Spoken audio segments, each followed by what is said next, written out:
when it comes to slice of life anime, I don't expect a whole hell of a lot. Something that's going to keep me entertained, something that's going to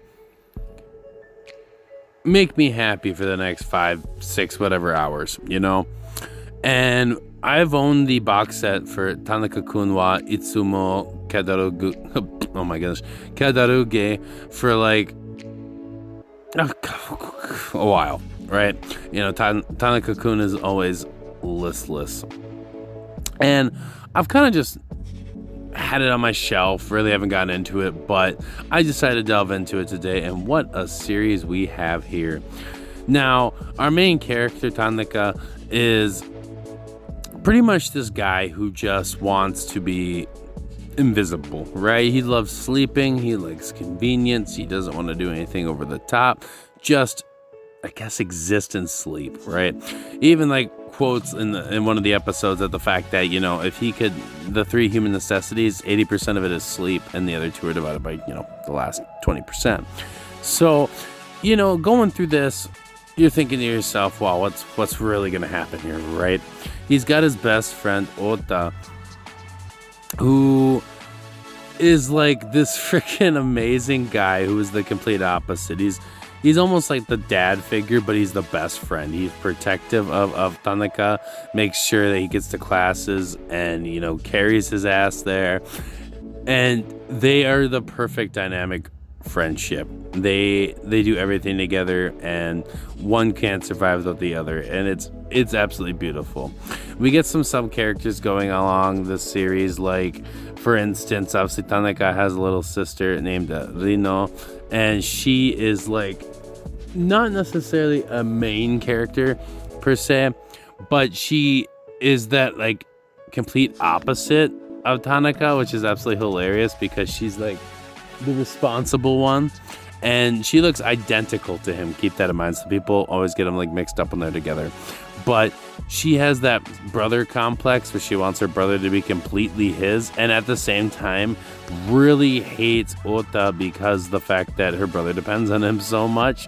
And then ironically, Ota has a sister as well named Saya, who is like the complete opposite of Ota, and she's this quiet, timid girl who ironically has a crush on Tanaka, which it's this whole dynamic, Then we have like Shiraishi, who is this girl who is the student council president, and she has a crush on Tanaka, but at the same time she has this persona, right, where she tried to do like the best she could to be this perfect image girl with her hair straightened, contacts and everything, because her image in middle school was a little, nerdy and rough. But, Tanaka and Ota figure out that she's, like one day they're helping her out and they see she gets out her contacts and gets back to this classy look, and they find out what she likes to actually, look like. And they develop this friendship along the way that ends up being just fantastic and beautiful. Miyano, who's this little, they're all the same age, she's really short, actually comes up to like worship Tanaka in the fact that she also wants to be listless, but in reality she's like the complete polar opposite, where she's this hyper bouncy off the walls type of girl who is, like sweet and just, not exactly the type of person that you would expect to be listless, but she's also this really great friend, and overall probably one of my favorite characters, just how silly and goofy she is. It makes for a very enjoyable character. And on top of that, her voice actress is like not necessarily my favorite, but definitely one that I recognize and respect to death, and that is I don't want to butcher her name, but Natsumi Takamori. And I love her stuff. And then pretty much on top of that, the other main character that we get is Ichizen, and she is the she used to be she still is, but neighbors with Uta and childhood friends, and she pretty much secretly has a crush on him. And the fact that that he doesn't exactly reciprocate it, because he's just kind of as his sister said best, a Out of 1 to 5 on the gorilla scale, he's definitely a 3. He's a good person. He helps out a lot, but he's pretty dumb. And at the same time, Tanaka, she kind of like deals with him, and Tanaka also doesn't exactly understand her because she's kind of supposed to have this BA girl persona, but definitely doesn't really show it that much. And those are pretty much our main characters. And for some reason, for being listless, Tanaka helps everybody out in this series, and it is absolutely amazing. The comedic like attack that they have with it, because like in every single episode you get this like little intro and something like really weird and awkward happens, or stupid, or not in a way Tanaka wants it, or just some type of situational irony, and they cut to the intro like screen, and then they play it's absolutely freaking hilarious. And there's actual continuity, like I said earlier.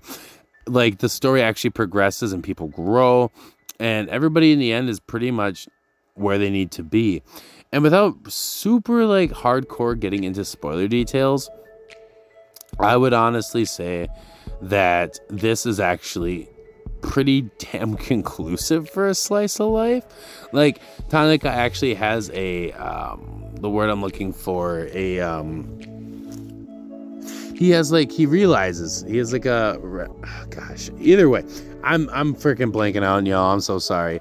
But he has like this realization of like, everybody has a purpose in his life, even if, being alone is something he's always desired, being, listless and hidden. Everybody has a purpose, and he needs everybody in his life. It's perfect. It's beautiful. The animation from Silverlink is pretty damn sharp, especially from being a 2016 anime. Not like that's that long ago and that the teen animes are bad, but I know Silverlink is very hit and miss with their projects, and this one really kept me going. I just watched all 12 episodes here. Love it to death. Haven't watched the shorts yet, but if I were to give you a recommendation for a anime that is just a perfect 12 episodes, it's going to keep your attention. And if you're into that kind of like, not necessarily dry, but like Japanese-esque type humor, I know it really flies off. Some people don't really enjoy it, just, the same with American or British humor. But I was laughing the whole time. I couldn't stop laughing. The situational irony, the comedy, it's perfect. And man, I really need to read this web manga because it is absolutely hilarious. But with that being said, that's been my little quickie review of this series. I really, really, really enjoyed it. If you enjoyed this video, please leave a like. It means a lot to me. And if you, feeling really generous, hit the subscribe button. I upload, 2 times a week seasonal videos, sometimes more depending on the season. This one I got 2 for summer 2023. I also do a podcast that I try to upload every Friday. This week's looking like Saturday. And then a video like this. So, yeah, that's pretty much all I got. So, with that being said, we'll talk to you all later. Peace.